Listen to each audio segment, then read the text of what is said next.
All right, guys. I told you guys we are just going to give one more video. I'm going to slide back here a little bit so I can get better in the camera. This was the sparring that we did that we're going to show you. It's a little portion of the sparring, so it's going to be about 4 or 5 minutes on the video we're showing you. And this was going right into the gym after getting off of, how long was the bus ride? It was 16 hours? 15. 15. The 15-hour bus drive, and we're in a, it was at over 8,500 feet in altitude in the air. So we're both suffering car sickness going up these mountains. The bus trip was awful. And so we were sick from that, compound that with altitude sickness, and Joe not being able to breathe hardly at all here. So here goes, we'll watch this together.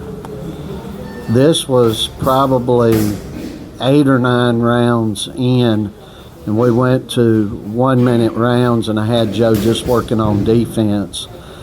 So I told these guys lighten it up a little bit, and so Joe could get himself together and have some more time between these rounds, because he was going with it with everybody. Just one guy would come in and the next and the next, and of course Joe couldn't breathe. But this guy right here is a multi-time champion. You see, he just stuck his hand up, and Joe hits to the midsection. It hurts, but if you go look online on the, where we said, I believe the title is Sparring at High Altitude on our channel, you'll see all of it. This kid was trying to take Joe's head clean off, and I pulled Joe out after this round, and I told them, hey, y'all go to it. These two have fought before, and the bigger guy has beat the smaller guy. And as soon as I told them, y'all put somebody in, they decided to go with these two guys. And you see this guy right here, he was one of the half-ass promoters to this thing, and that's his kid, so he's over there giving him extra pointers. He's not his trainer, he's just, these promoters here, like everywhere else, they put their 2 cents worth in it. Actually, the best boxer is the smaller guy here. And it was very cold here. You can see the guy's got a flannel hoodie type thing on there. So they're going at it a little bit. And this was after I had told them with concerns to Joe that, hey, we got to lighten it up. Joe went through 4 or 5 rounds where they were trying to take his head off. So I told Joe, I said, don't worry about countering or doing anything, just work on defense and move.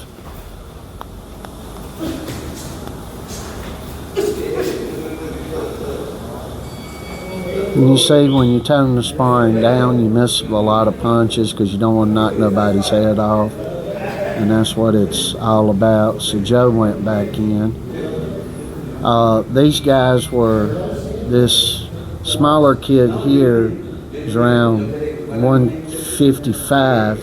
The other kids, the one in the white tank top in the background, was 160 plus. I think he was about 160, over 165. And Joe was 175 to 180 here. Joe was already into weight loss to get down to, what'd you have to get down to, 170? 180, but I was 180. So you were about 180 here then, right? I guess. 175. I think it's around 175.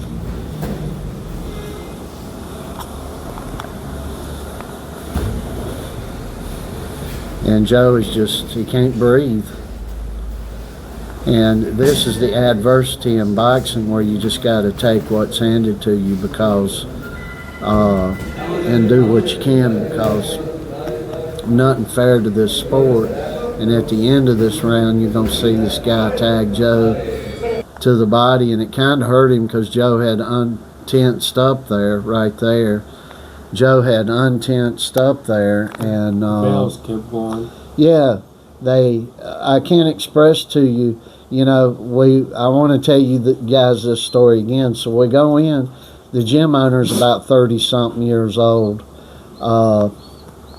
and Rocky, stop it. And he's in there getting a chiropractic treatment with electrodes and stuff in his right shoulder. And he proceeds to telling us that, oh, yeah, and when we got off the bus, we went and did the hotel thing. But as soon as we got off the bus, this guy said, we'll be ready in 20 minutes. The gym was closed because the hotel was right across the street from the gym. And we get there, we go over to the gym first. Nobody's there. It's shut down and locked up. So we go across the street to the hotel and get a room and get checked in there. 25 minutes tops, probably. But we called him as soon as we got there. He said, oh, yeah, give me 20 minutes or whatever. So he has another guy come over, and he's getting a shoulder treatment and getting all this liniment rubbed on him, and proceeds to tell Joe he's got to have a shoulder operation, that his shoulder's all messed up, and you're going to have serious surgery on it. So then he says, well, I want to spar you first, to Joe. And Joe's like, you sure you want to do that? And he's like, oh, yeah. So Joe gets in there with him. My instructions per perfectness here for what I said was, don't hit this man.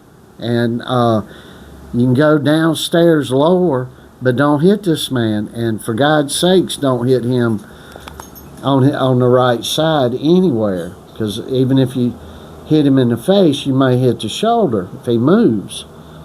So we get in there, and what's this fucker doing? Using his right arm to hit, the right shoulder that is so hurt is the only one he's using. Yeah, it's the only one he's using, and he's pretty fast with it. But see, this is what gets you to want to hurt somebody real bad in this sport. When people do something like that. These other kids were great. They were told to, what did the guy say? You were a bulldozer or a brick wall, and for them to go on you, they couldn't hurt you. Yep, a tank. Yeah, it was a tank. A tank. Yeah. So, he tells all the guys, you get in there. This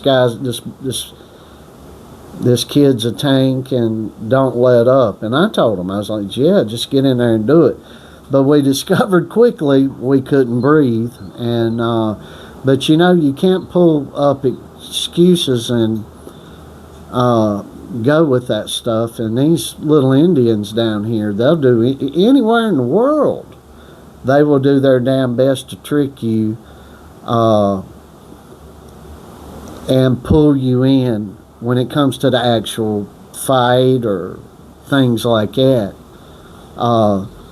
The jaybird crowd, and I don't mean jailbird crowd, will buy off the influence and the scorecards and the referees and everything, and the promoters and everything else.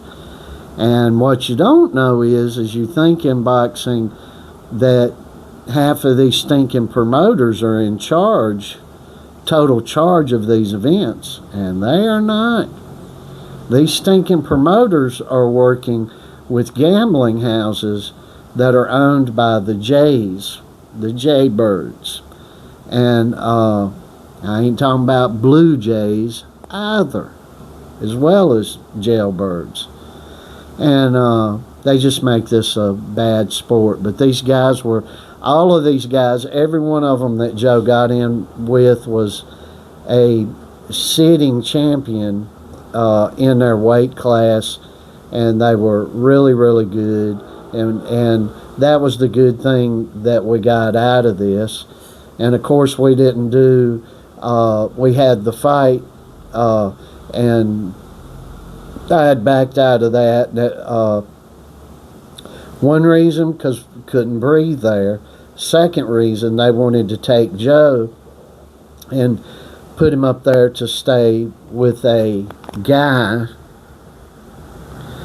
for a month, and I was like, no, we're not doing that. And so, you know, I was pretty pissed about that he would go, and the only place he could stay was with a guy like that. And so there you have it. It's always something in this sport. You got to be careful. You got to be thinking about what you're doing. We'll be putting out videos from time to time, but everything on a daily basis we're not going to do no more. Maybe once a week, maybe I'll put something up. But we will put up pretty much daily a video short or two of some reflex bag or pad work or something like that. So thanks for watching this. You be careful out there in boxing. And remember, no matter what happens, at the end of the day, you can't make the excuses, you know. So if somebody's claiming they're hurt, they don't need to get their ass in a ring. If somebody's... this guy was actually with the guy you saw here earlier. I know that it was these two guys promoting these fights. So that's the only reason why I let Joe get in the ring with the guy, or I wouldn't have let him get in there with a hurt guy. And I was trying to talk out, you know, trying to say no, right? Yeah. What do you think would have happened after he started coming out with that right if you were here in Bucaramanga, Florida Blanca area here, where you could breathe? He would have been hurt. So, yeah, Joe would have really took offense to it here. Just couldn't breathe. But that's in the other video. But you got to be careful out there. I'm getting to a point I'm not trusting anything or anyone. And I'll say it again. God help you with what you just saw here, with a kid that can't breathe and is motion sick. So imagine getting in the ring at high altitude and having the flu in the altitude you're not used to, and see what happens to you. And Joe went through it, and we got a little bit of work out of it. And God help you in the United States when we get there. Everybody's getting knocked spark out. I don't know of no other easier way to put that.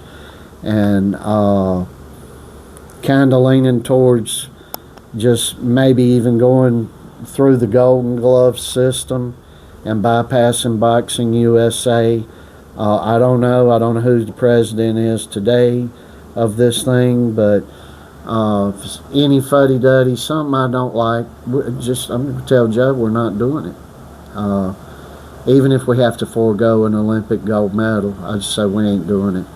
Maybe get in some USA tournaments, Boxing USA tournaments, and just knock people out and then walk off from it. And we don't need it. So anyway, love you guys, and we'll see you soon. I'm going to try to click this